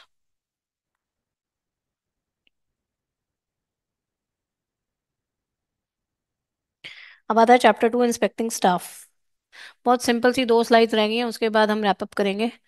बहुत इंपॉर्टेंट भी है, लेकिन देखो क्या कौन किस किस को अपॉइंट कर सकते हैं। सेक्शन 8 टॉक्स अबाउट इंस्पेक्टर्स, अब खाली इंस्पेक्टर्स नहीं है यहाँ पर। देखो कौन कौन से इंस्पेक्टर्स अपॉइंट होंगे, सुनो आप लोग ध्यान से। इंस्पेक्टर्स अपॉइंट कर सकते हैं, चीफ इंस्पेक्टर्स अपॉइंट हो सकते हैं, additional inspectors, joint inspectors, then your deputy inspectors, ये सारे अपॉइंट किए जा सकते हैं अंडर द फैक्ट्रीज एक्ट। ठीक है, इनफैक्ट कुछ पब्लिक ऑफिसर्स को भी इंस्पेक्टर्स बना सकती है स्टेट गवर्नमेंट। और अथॉरिटी किसके पास है? थ्रू आउट स्टेट गवर्नमेंट के पास। ठीक है, so state government appoints inspectors within the with the required qualification and assigns them specific local limits. ठीक है ना, तो अलग अलग एरिया के अलग अलग इंस्पेक्टर्स होते हैं। So based on their required qualification state government has the power to appoint inspectors for specific local limits. Again state government may appoint chief inspector. ठीक है, तो चीफ इंस्पेक्टर अपॉइंट कर सकती है। Again this chief inspector has also the power to act as inspector across the entire state. तो chief inspector के पास inspector की पावर तो हो सकती है ना। ठीक है, similarly state government has the power to appoint additional chief inspectors. ठीक है, तो ये सारे के सारे chief inspectors, additional chief inspectors, then क्या था आपका, joint chief inspectors and deputy chief inspectors. ठीक है, additional chief inspector, joint chief inspector, deputy chief inspector and other officers may be appointed to assist chief inspector. तो chief inspector की help के लिए हम इन लोगों को अपॉइंट कर सकते हैं। ठीक है, इन ऑफिसर्स को अपॉइंट किया जा सकता है स्टेट गवर्नमेंट द्वारा। And these officers share the powers of both chief inspector. मतलब अगर स्टेट गवर्नमेंट बोल देगी कि आप ये पावर्स चीफ इंस्पेक्टर की एक्सरसाइज कर सकते हो इन ऑफिसर्स को, ठीक है, तो ये लोग कर सकते हैं। एंड इनके पास इंस्पेक्टर की पावर तो रहती ही है इन ऑफिसर्स के पास। ठीक है, तो चीफ इंस्पेक्टर हो, असिस्टेंट चीफ इंस्पेक्टर हो, जॉइंट चीफ इंस्पेक्टर हो, डेप्यूटी चीफ इंस्पेक्टर हो, all can exercise the power of inspectors without fail. ठीक है, और चीफ इंस्पेक्टर्स की जो पावर है वो ये तीनों तब एक्सरसाइज कर सकते हैं जो कि स्पेसिफाइड है, जब स्टेट गवर्नमेंट जिन पावर्स को स्पेसिफाई करेगी। ठीक है, next, if any person is interested, अगर किसी फैक्ट्री में वो पर्सन इंटरेस्टेड है तो उसको ऑफ कोर्स आप ऑफिसर नहीं बना सकते, इंस्पेक्टर नहीं बना सकते ना। So no person can be appointed or continue in office. ना आप उसको चीफ इंस्पेक्टर बना सकते हो, ना इंस्पेक्टर बना सकते हो, ना एडिशनल, ना ज्वाइंट, ना deputy, in case that person is directly और indirectly interested in any factory process business patent और मशीनरी। क्यों? क्योंकि उस केस में उसका डिसीजन बायस्ड हो जाएगा, सिंपल। तो इंटरेस्टेड जो लोग होते हैं, इंटरेस्टेड का मतलब है कि अगर उनमें उनका उस फैक्ट्री से, पेटेंट से, मशीनरी से कोई लेना देना है, तो उस एरिया के लिए वो ऑफिसर नहीं एक्ट कर सकते। एनी ये भी इंपॉर्टेंट लाइन है, every district magistrate automatically acts as an inspector for their district. तो डिस्ट्रिक्ट का इंस्पेक्टर कौन होगा? District magistrate, automatically. ठीक है, state government can appoint additional public officers. तो मैंने बताया था ना कि पब्लिक ऑफिसर्स, किसी भी पब्लिक ऑफिसर को उठा के इंस्पेक्टर बना सकते हैं for specific purposes and areas. जहां पर मल्टीपल इंस्पेक्टर्स अपॉइंट होते हैं, उस केस की बात हो रही है अब। State government can also define the respective powers, भाई कौन से एरिया में कौन सा इंस्पेक्टर एक्ट करेगा, और जो नोटिस की रिक्वायरमेंट है वो किसको जाएगी, मतलब कौन से इंस्पेक्टर को नोटिस जाएगा, ये भी स्पेसिफाई कर सकती है स्टेट गवर्नमेंट। ठीक है, so when multiple inspectors are assigned to an area, एक ही एरिया में बड़े सारे इंस्पेक्टर हैं, उस केस में state government can define their respective powers, ताकि लड़ाई ना हो आपस में इंस्पेक्टर्स के बीच में, या फिर एम्प्लॉयर ये ना बोले "कि भैया मेरा केस तो इसके अंडर आता है, आप क्यों वो कर रहे हो", क्योंकि पैसा खिलाया होता है मे बी। ठीक है, ऐसा हो सकता है ना। ठीक है, एंड असाइंस वन मतलब ये भी बताएगी स्टेट गवर्नमेंट कि इस एरिया के जितने भी प्रिंसिपल एम्प्लॉयज हैं उनको अपनी नोटिस कौन से इंस्पेक्टर को देनी है। All officers deem to be public servant under IPC. ठीक है, सारे पब्लिक सर्वेंट माने जाएंगे इंडियन पीनल कोड के तहत। पावर ऑफ इंस्पेक्टर्स मेरे पढ़ाने लायक नहीं है, ये टॉपिक भी आप पढ़ सकते हो खुद। किसी भी इंस्पेक्टर की क्या पावर्स होंगी, अगर कल को आप इंस्पेक्टर बनते हो तो क्या क्या कर सकते हो आप, ये देखो, ये कर सकते हो आप।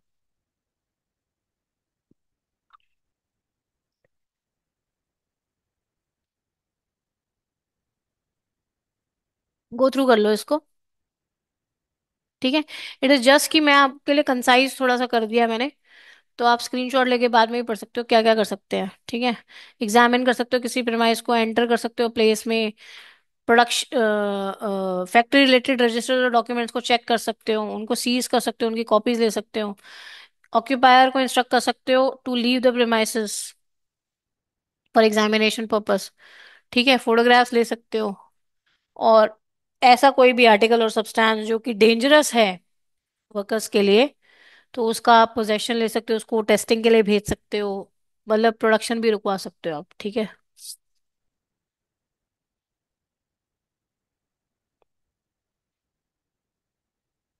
ओके।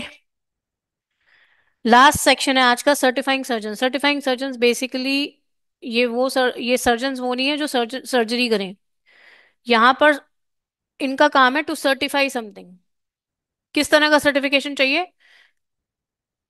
जो मेरा सामने वाला वर्कर है वो एडल्ट की कैटेगरी में आता है, या यंग पर्सन की कैटेगरी में आता है, या एडोलेसेंट है, या चाइल्ड है, या अंडर 14 है, he is not suppose to work in a factory.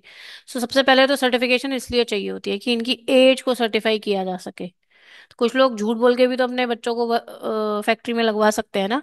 तो इसीलिए just to certify their age, whether they are fit to work as adolescent, whether they are fit to work as child, whether they are not fit to work because they are under 14, or whether they are fit to work as adult। तो ये certification चाहिए होता है certifying surgeon से। तो again state government has a power to appoint qualified medical practitioners, होने चाहिए ये, ठीक है, qualified medical practitioners to act as certifying surgeon under the act. तो इंस्पेक्टर्स के अलावा जो टाइप ऑफ हमने इंस्पेक्टर्स पढ़े, chief inspector, additional chief inspector, joint chief inspector, deputy chief inspector.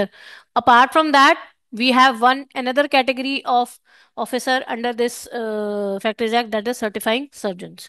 ठीक है, ये भी अपने अपनी लोकल लिमिट्स में एक्ट करते हैं, for particular class of factories act कर सकते हैं। ओके, अब इनकी ड्यूटी क्या होती है? Examination and certification of young person. So as and man अगर ये बीमार पड़ जाते हैं फैक्ट्री वर्कर्स काम करते करते, then it's a duty of the certifying surgeon कि ये बताना कि भाई जो इनको डैमेज हुआ है इनकी बॉडी को या इनके वर्कर्स को फैक्ट्री में काम करते करते, सो एक्सटेंड कितना है, ठीक है, just to examine them and to certify young persons whether they are fit to work as young persons or not.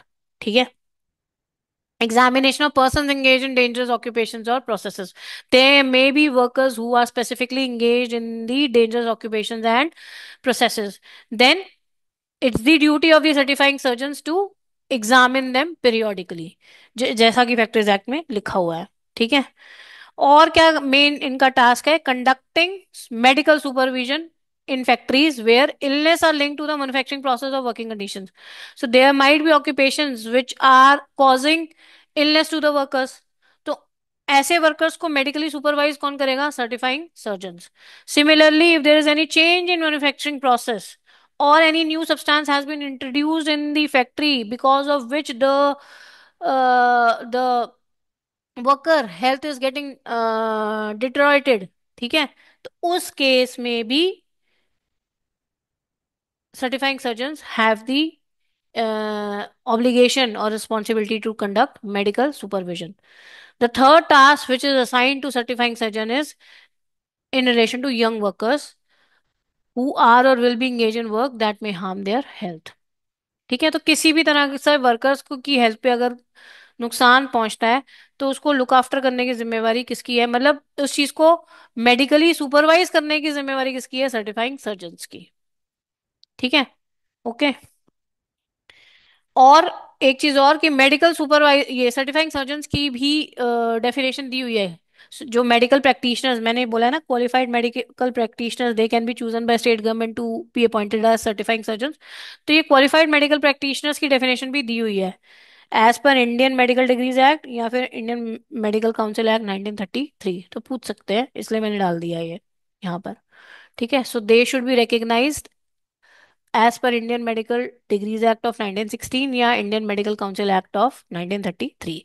Last slide of the day, दो इंपॉर्टेंट बातें आपको बताई हुई हैं कि सर्टिफाइंग सर्जन जो होता है ना, ऐसा हो सकता है that let's say any certifying surgeon is belonging to a particular area and he is flying abroad for certain period, तो क्या उस एरिया में सर्टिफाइंग सर्जन नहीं रहेगा? So in that case certifying surgeon has the power to assign his role to some other qualified medical practitioner, तो वो किसी और को लगा के जा सकता है अपने स्थान पे। ठीक है, but that to with the approval of state government. तो स्टेट गवर्नमेंट का अप्रूवल लगेगा भैया, स्टेट गवर्नमेंट को बता के जाएगा कि I am absent from for this period, so I want to appoint an other qualified medical practitioner in my place, so I need your approval। तो स्टेट गवर्नमेंट से अप्रूवल ले लेगा। और पीरियड कौन बताएगा? सर्टिफाइंग सर्जन पीरियड बताएगा, लेकिन conditions कौन लगाएगा? State government. जो न्यू सर्टिफाइंग सर्जन अपॉइंट होगा पुराने वाले के प्लेस पे, उसके लिए कंडीशंस कौन इम्पोज करेगा? State government. पीरियड कौन बताएगा? सर्टिफाइंग सर्जन, कि कितने टाइम के लिए वो एब्सेंट है। ठीक है, okay. Last but not the least is कि सर्टिफाइंग सर्जन अगेन, जैसे मैंने बताया ना कि इंस्पेक्टर इंटरेस्टेड नहीं हो सकते किसी भी फैक्ट्री में पेटेंट मशीनरी के लिए. Similarly certifying surgeons can not be the interested party. Certifying surgeon cannot be an occupier of the factory. He should not be directly or indirectly interested in any factory, process, business, patent or machinery, or he must not be employed by the factory. ठीक है. But yes, state government again individuals को exemption दे सकती है from these restrictions. State government अगर चाहे तो exemption दे सकती है इंटरेस्टेड पार्टीज को भी. ठीक है, under specific conditions. Okay, clear है. With this class is over, we have certain practice questions. Let's look into that. If you have any question, you can ask me. और पहले क्वेश्चन का answer कर सकते हो अगर आपको कोई डाउट नहीं है तो.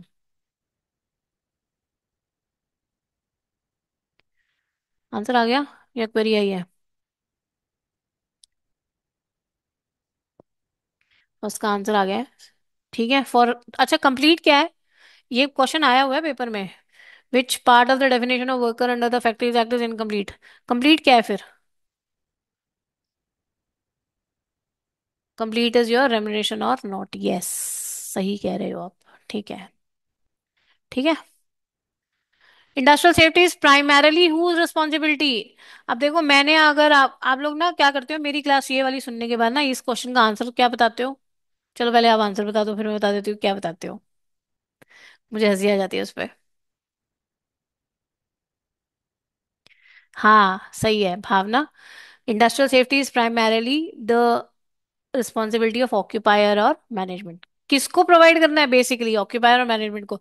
मैंने सिर्फ इतना बोला है कि rule making powers through out state government के पास है. तो कई बार बच्चे इसका आंसर स्टेट गवर्नमेंट दे देते हैं, तो स्टेट गवर्नमेंट नहीं है इसका आंसर, ऑक्यूपायर और मैनेजमेंट है. ठीक है. लॉजिक लगाना है हर चीज में. ठीक है पंपा, सही हो आप लोग. सी है इसका answer. Provisions of just and humane conditions of work envisaged under the Constitution of India has been reflected in which among the following statutes? कौन से statutes में दिया हुआ है?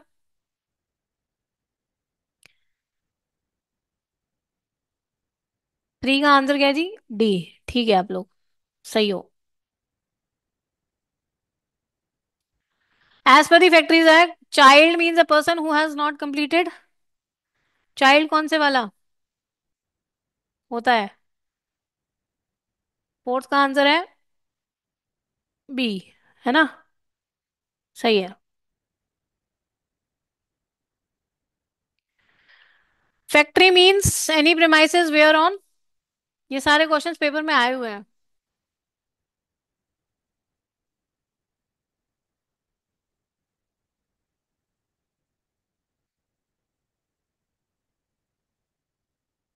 क्या रहेगा इसका आंसर? 10 और मोर वर्कर्स. दोनों ही सही है ना? 1 और 2 शायद, है ना? तो आंसर रहना चाहिए इसका शालिनी. आंसर दिया आपने शालिनी? अभिलाष ने दिया है, पंपा ने दिया है, भावना ने दिया है. शालिनी इसका आंसर रहेगा सी. ठीक है ना? Both 1 and 2 are correct. Okay. Next. Six बताओ. विच अमंग द फॉलोइंग, देखो इस तरह का क्वेश्चन आया हुआ है. जनरल ड्यूटीज में से पूछ लिया क्वेश्चन, अगर आप पढ़ के नहीं जाओगे तो गड़बड़ हो सकती है ना. Maintenance of all places of work in the factory in a condition that is safe. Ensuring safety in connection with the use, handling, storage and transport of articles. तो इसका आंसर है जी आपका सी, है ना? ठीक है. Both 1 and 2. तो general question में से भी आंसर क्वेश्चन आ सकता है, जनरल प्रोविजंस में से भी. ये भी क्वेश्चन आया हुआ है. PQR construction company is a commercial establishment receiving the production in receiving the products in bulk. ठीक है. बल्क में प्रोडक्ट्स को रिसीव करती है और फिर उनको अनपैक करती है, फिर पैक करती है अकॉर्डिंग टू कस्टमर्स रिक्वायरमेंट, और फिर डिस्पैच करती है टू कस्टमर्स. अब इस एक्ट को क्या बोलोगे आप एज पर फैक्ट्रीज एक्ट? तो आंसर रहेगा जी इसका, सिंपल सा आंसर है, that is manufacturing process. Paper में आया हुआ है क्वेश्चन. ठीक है. Section 10 of the factories act 1948 speaks about. Section 10 कौन सा है जो हमने सबसे लास्ट में किया? आपको याद भी हो गया होगा. देखो अगर आप क्लासेस सुन रहे हो ना, आपको एक बेनिफिट मिल जाता है. ऐसी ऐसी बननी है तो आंसर हो जाता है सर्टिफाइंग सर्जन्स. ठीक है. Next. Factories act came into force on first day of April 1949। भूलना नहीं है। ठीक। बी आंसर है अभिलाष, सही हो आप। Next, according to factories act which of the following sections defines the hazardous process. अब देखो ऐसा क्वेश्चन आ गया और आया हुआ है पेपर में। बताओ कौन सा सेक्शन डिफाइन करता है। टेंथ का आंसर आप लोग दे रहे हो ए। ए ए होना चाहिए फिर। सी है इसका आंसर, देख लेना एक बार। हजार्डस प्रोसेस है जी आपका सी बी में, ठीक है, ध्यान रखना सी में है। शालिनी, सही हो आप। वीक का क्या मतलब होता है, पेपर में आया हुआ है क्वेश्चन ये। वीक है तो नॉर्मल डेफिनेशन लेकर चल लो, 7 डेज तो होंगे ही। तो सिक्स सिक्स डेज वाली तो रूल आउट हो गई ना। 6 डेज वाली तो ऑप्शन ही रूल आउट हो गई। ये वाली दोनों कट। कट। बी और डी में से देख लो।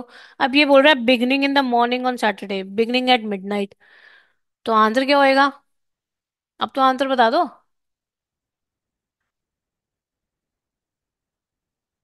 तो beginning at midnight on Saturday night कहा था ना मैंने। सैटरडे नाइट गाना भी है। ठीक है। मिडनाइट वाला है, ओके जी। डी आंसर इसका, सही हो आप, जिसने भी दिया है। अब बताओ ऑक्यूपायर कहाँ पे डिफाइंड है, कौन से सेक्शन में ऑक्यूपायर डिफाइंड है। ये नोटिस किया था आपने स्लाइड में। ऑक्यूपायर कौन सा सेक्शन है। 2N है, ठीक है। ऐसे सेक्शन याद हो जाते हैं, ठीक है। So with this the class is over. If you have any doubt you can ask me. Rest of the sections will be covered in next two classes. Okay. Any doubt? Shall we leave? Thank you. Thank you so much.